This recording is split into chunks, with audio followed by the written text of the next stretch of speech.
Mapalad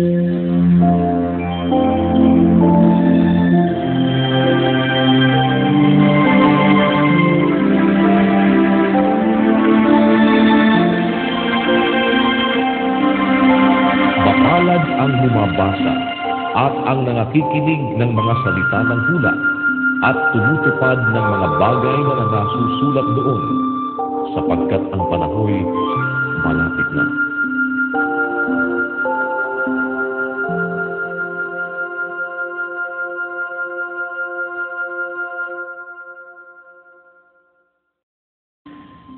Lukas Kapitulo 6. Nangyari nga nang dumaraan siya sa mga triguhan ng isang Sabat, ay kumitil ng mga uhay ang mga alagad niya at kinakain pagkaligis sa kanilang mga kamay.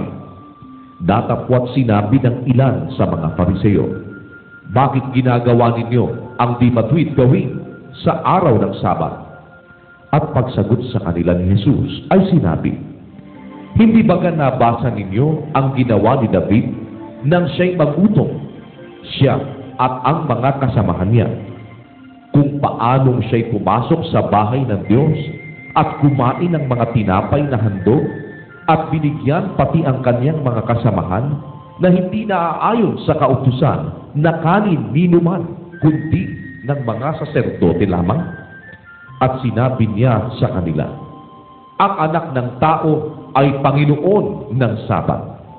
At nangyari ng ibang Sabat na siya'y pumasok sa sinagoga at nagturo, at dooy may isang lalaki at tuyo ang kanyang kanang kamay.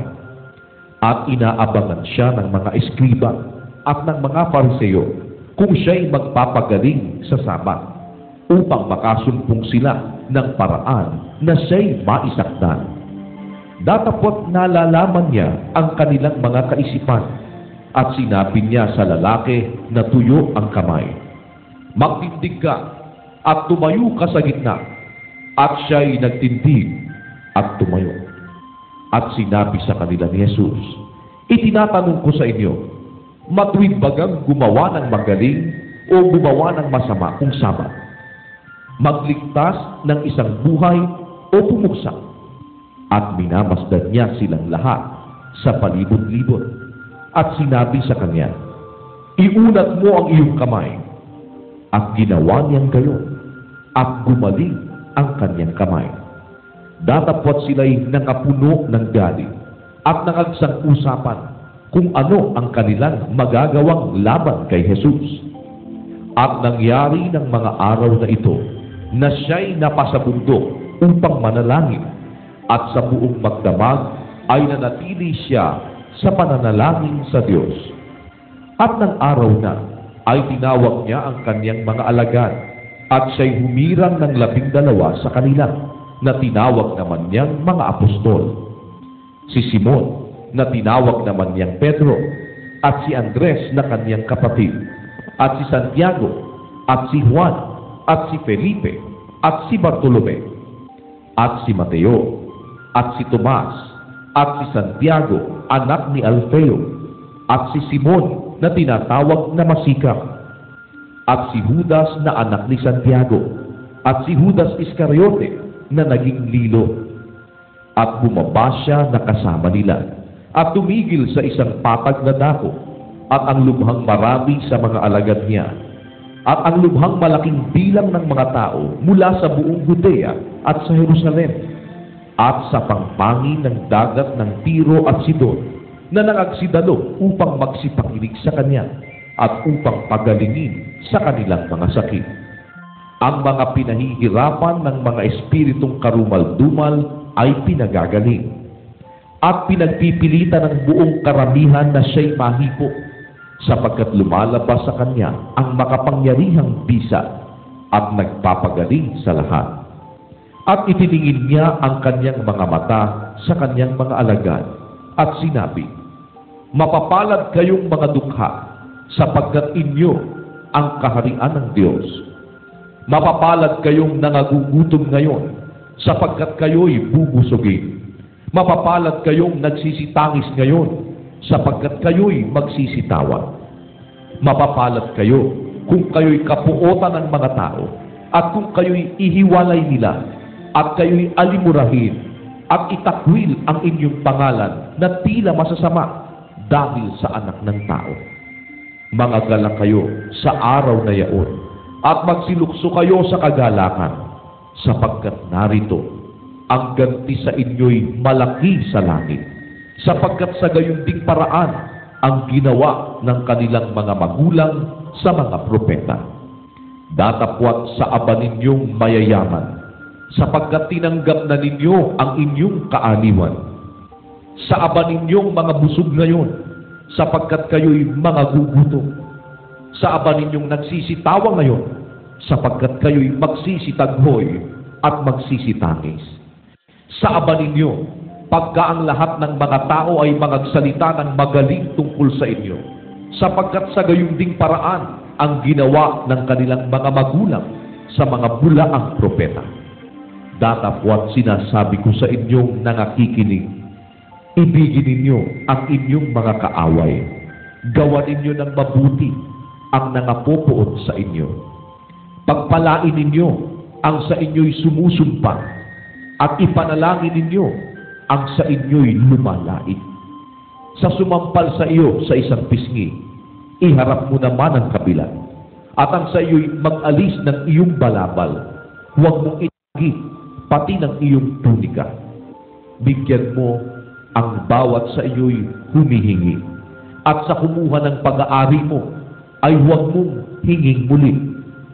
At kung ano ang ibig ninyong sa inyo'y gawin ng mga tao, gayon din ang gawin ninyo sa kanila.